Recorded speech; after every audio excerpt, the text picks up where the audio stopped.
चला आज दाखवते तुम्हाला आवळा कँडी। आवळ्यापासून किती सारे प्रकार आहेत ना।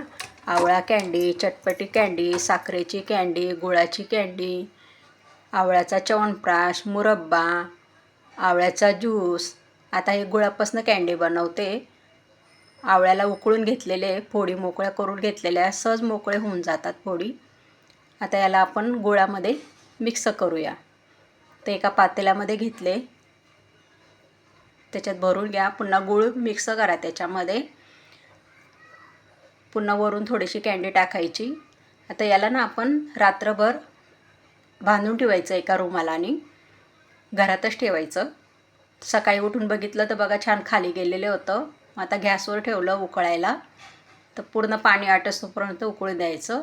तर बघा छान रसरशीत आपली आवळा कँडी तयार झाली आहे।